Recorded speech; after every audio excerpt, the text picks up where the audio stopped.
Hello दोस्तों, तो कैसे हैं आप लोग। आई होप आप लोग अच्छे होंगे और स्वस्थ होंगे।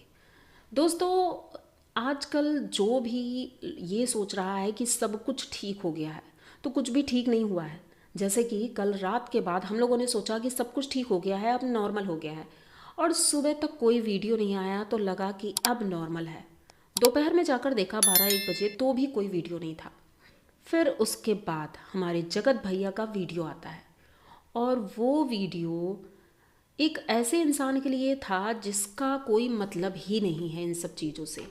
हाँ, मतलब हो सकता है, क्योंकि जब नीतू जी का कांड हुआ था, मतलब उनकी पोल खुली थी, और जब वो लाइव आई थी तो वो लाइव अपनी मर्जी से नहीं आई थी।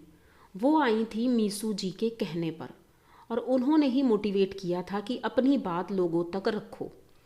तो मीसू जी उनका बहुत बड़ा सपोर्टर थी। उन्होंने जिस तरह से बताया था, मनाली में जो भी हुआ था उन्होंने उनका साथ दिया था, ना कि उनकी दोस्त ने, जो कि बेस्ट फ्रेंड थी, उन्होंने साथ नहीं दिया था। तो इसीलिए ये मीसू जी को बहुत मानती हैं। अब मीसू जी के कहने से ही वो लाइव आई थी और उन्होंने अपना दुखड़ा रोया, अपनी बात क्लियर की। ये बात तो पुरानी हो गई, लेकिन आज जब हमारे जगत भैया ने मीसू जी के लिए एक वीडियो डाला और उसमें बोला कि मीसू जी का भी एक राज है, मतलब कि आज नंबर मीसू जी का था, उनका पर्दाफाश करना था।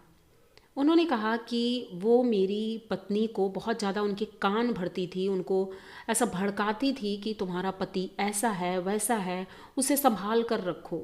और ये भी कहा, हो सकता है कि औरतें इस तरह से बातें करती हैं और उनके साथ कुछ ऐसा हुआ है जो उनका बहुत ख़राब एक्सपीरियंस था, तो वो नहीं चाहती थी कि मनीषा के साथ ऐसा हो।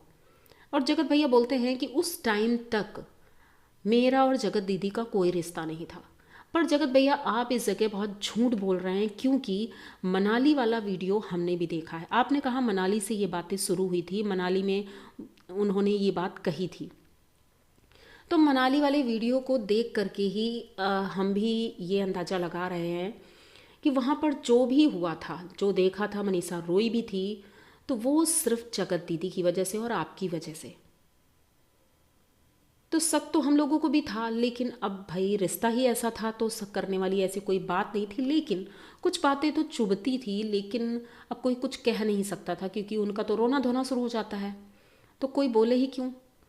लेकिन जब मीसू जी ने नीतू जी से ये सारी चीज़ें क्लियर की, और मनीषा को इसलिए सिर्फ उन्होंने कहा था, एक कहते हैं औरत जब अपना दुख झेल चुकी हुई होती है तो वो नहीं चाहती दूसरे के साथ ऐसा हो, तो उन्होंने भी कुछ ऐसा देखा होगा, इसी वजह से मनीषा को समझाया था। अब मनीषा को टेंशन हो गई इस बात से, और उसके बाद नीतू जी भी उनके कान भरती थी, और हमारे जगत भैया को भी बोलती थी, जब कभी ये वीडियो बनाते थे उसके साथ, अपनी वाइफ के साथ, तो वो तुरंत फ़ोन करके कह देती थी कि भाई उसका वीडियो डिलीट करो, क्योंकि उनको बुरा लगेगा। इसका क्या मतलब था। हम जानते हैं कि ये दोनों बेस्ट फ्रेंड थी, तो कहीं ना कहीं नीतू जी को सब कुछ पता था, और वो सब जानती थी, क्योंकि इनका जो फ्रेंड सर्कल है, पूरा ग्रुप है, सबको सब कुछ पता था। और मनीषा को भी कहीं ना कहीं शक तो था ही, इसीलिए तो झगड़ा होता था। तो ये चीज़ें इनको अच्छे से पता थी, क्लियर थी। अब उसके बाद जब इन्होंने मीसू जी का पर्दाफाश किया कि उनके पति का अफेयर था, और मीसू जी उन्हें अपने पास ले आई वापस, ये तो अच्छी बात थी। और इतना ज़्यादा जब उन्होंने बोल दिया, तब मीसू जी को अपना वीडियो लेकर आना पड़ा, और बहुत दुख के साथ उन्होंने ये बात बताई कि वो किसी से शेयर नहीं करना चाहती थी, क्योंकि पब्लिक में ये बात शेयर करना अच्छी बात नहीं है। हाँ, उनका पति का अफेयर था, उन्होंने बताया, लेकिन अब वो ठीक है, उनके साथ बहुत अच्छे से रह रहे हैं, उनकी लाइफ परफेक्ट चल रही है। लेकिन कोई उसमें भी जहर घोलने की कोशिश कर रहा है। क्यों, ऐसा क्यों कर रहे हैं लोग, ये बात समझ नहीं आ रही है। किसी की हंसती खेलती ज़िंदगी क्यों बर्बाद, खुद की लाइफ तो संभाल नहीं पाए, अब दूसरे की बर्बाद कर रहे हैं। कि लेकिन उनके पति ने, ठीक है, अफेयर किया, वो सही नहीं है, हम उसको बढ़ावा नहीं देंगे, लेकिन उन्होंने कोई रिश्ता बना करके अफेयर नहीं किया था। उन्होंने बहन नहीं बनाया था, भाई का रिश्ता नहीं था, ना ही कोई और रिश्ता था, नॉर्मल अफेयर था। लेकिन वो ठीक हैं और अपने घर में वापस लौट के आ गए हैं। तो ये बहुत ही सराहनीय बात है कि मीसू जी अपने पति को वापस ले आई हैं और सब कुछ नॉर्मल है। लेकिन अब आप क्यों उनकी लाइफ में घुस रहे हैं? इसीलिए मीसू जी को ये बात लानी पड़ी कि अगर ये किसी भी तरह से और ज़्यादा बोलते हैं तो उनकी भी बदनामी होगी और बात कहीं की कहीं जाएगी। अब ये हुआ, उसके बाद नीतू जी का मैटर आता है। नीतू जी को इन्होंने इतना उल्टा सीधा बोला इनकी फैमिली के लिए कि फैमिली की बुराई करती हैं और भला बुरा बोलती हैं, सबकी बुराई करती हैं। तो भाई कौन नहीं करता है, सभी करते हैं। एक टाइम पर औरतें जब मिलती हैं या आदमी लोग भी मिलते हैं आपस में तो एक दूसरे की बुराइयां करते हैं फैमिली की। तो इसमें क्या गलत था? लेकिन उन्होंने सिर्फ अपनी फ्रेंड को बताया था। तो आपको कैसे पता चला? किसने बताया आपको? जो उनकी बात की पोल खोल रहे हैं आप, किस बात का गुस्सा निकाल रहे हैं कि आपका साथ नहीं दिया उन्होंने? भला वो आपका साथ क्यों देंगी? वो अपनी दोस्त का साथ देंगी, लेकिन अब तो दोस्ती भी नहीं है। तो उन्होंने कहा मैं किसी के साथ नहीं हूँ। आज लाइव आई थी वो और उनके पति, तो दोनों ने बात क्लियर की जो भी मैटर था। अब भाई देखो, उन्हें फैमिली के साथ रहना है तो मैटर तो क्लियर करेंगे ही, क्योंकि उनके ससुर जी की तबीयत बहुत ख़राब है, हॉस्पिटल में है, पूरी फैमिली हॉस्पिटल में है। तो उनके साथ तो गलत हुआ। अब आप उसमें आग में और घी डाल रहे हैं। किसी की फैमिली के साथ इतना गलत हो रहा है और फिर आप उनको और बर्बाद करने की कोशिश कर रहे हैं। किस लिए? आपको लड़ना है, जो भी बोलना है तो आप डायरेक्ट जगत दीदी से बोलिए ना। आपकी नाराज़गी उनसे है, आप दूसरों के पीछे क्यों पड़े हैं? अंकुश से आप नहीं लड़ पाए क्योंकि अंकुश आपकी बराबरी का है, वो आपको जवाब देना बहुत अच्छे से जानता है। उसने रोस्ट के जरिए आपका जवाब दिया और आपकी फैमिली और आपके बीच में खलबली मच गई। तभी सबके फ़ोन आने लगे, सबके वीडियोस आने लगे। भाई क्यों? जब आपने बोला तब नहीं सोचा था किसी को बुरा लगा होगा? सृष्टि जी को बोला आपने, अंकुश को बोला, सबको बोला, तब आपने नहीं सोचा था। और आपके लिए एक वीडियो बन गया तो आपको बुरा लगा। तो आपको अपनी बात पे बुरा नहीं लग रहा है, वो जगत दीदी की बात पे बुरा लग रहा है। ये सबको दिख रहा है।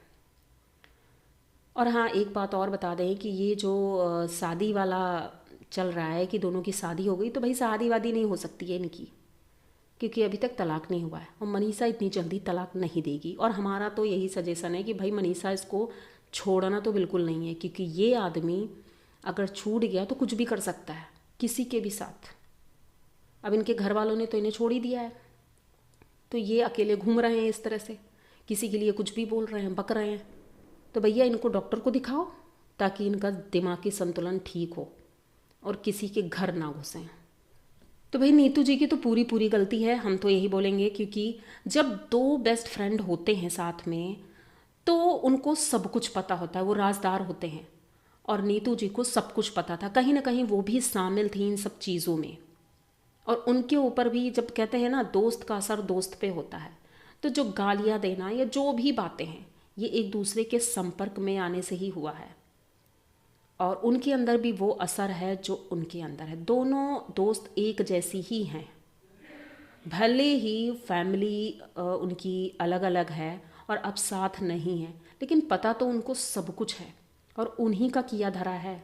हम तो बिल्कुल नहीं कहेंगे कि नीतू जी सही हैं, क्योंकि नीतू जी की पूरी गलती है, उनके हस्बैंड सही हैं और उनको कुछ पता ही नहीं रहता है, क्योंकि ये बताती नहीं होंगी तो उनको कुछ भी नहीं पता है। जिस तरह से आज लाइव में आ करके वो नाटक कर रही थी, वो दिख रहा था। अपने पति को बोलने भी नहीं दे रही थी वो, ताकि वो कहीं राज ना उगल दें। तो मैडम आप भी सुधर जाओ, आपकी फैमिली है और फैमिली देखती है। तो हंसी मजाक तो अपनी जगह है, लेकिन पीठ पीछे जो ये कांड कर रही हो ये भी ठीक नहीं है। अगर इस तरह आप करती रहीं तो आज जगत भैया हैं, कल को कोई और होगा जिसके साथ आपने गलत किया होगा, जिसका आपने यूज़ किया होगा। जैसे कि जगत भैया ने कहा है कि वो उनके लिए एक फ़ोन कॉल पर ही पैसे भेज दिया करते थे, उनके घर का राशन तक ये भरते थे। इस बात में तो मैं मान सकती हूँ कि हाँ जगत भैया ये काम करते होंगे, क्योंकि जैसे कि सृष्टि जी ने बताया था कि जब उनकी सासू माँ की डेथ हुई थी तो तेजत से इन्होंने फ़ोन करके बोला भी था कि बेटा मम्मी से पूछ लेना, पैसे की ज़रूरत हो तो मैं भिजवा दूँगा। तो अगर वहाँ पर ये बोल सकते हैं तो हो सकता है इनकी भी हेल्प करते हो, क्योंकि ये मैडम जी की दोस्त थी। तो इसलिए आप ये झूठ मत बोलिए कि मैं किसी के बाप का नहीं खाती। आप बाप का भी खाती हो और हमारा भी खाती हो, क्योंकि आपकी कमाई हमसे ही होती है, हम आपको व्यूज़ देते हैं, तो तभी आपका रेवेन्यू बनता है, उसी से आपकी कमाई हो रही है। तो किसी को धोखे में मत रखो और आंखें खोल करके जियो और जीने दो।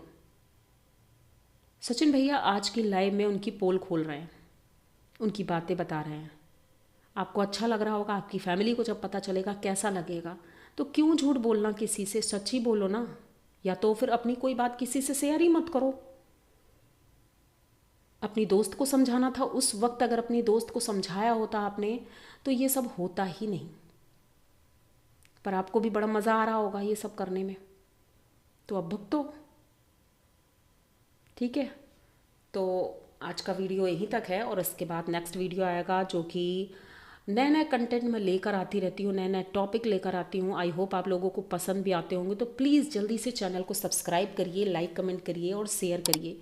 कमेंट करने के बाद आप ये ज़रूर बताइएगा कि आपको कौन सा पार्ट सबसे अच्छा लगा, किस बात से आप सहमत हैं और किस बात से असहमत हैं, ये ज़रूर बताइएगा। तो आगे से मैं ध्यान रखूँगी और अगर कोई मुझसे गलती हुई हो तो उसके लिए सॉरी। और जल्द ही दूसरा वीडियो आएगा, तब तक के लिए बाय।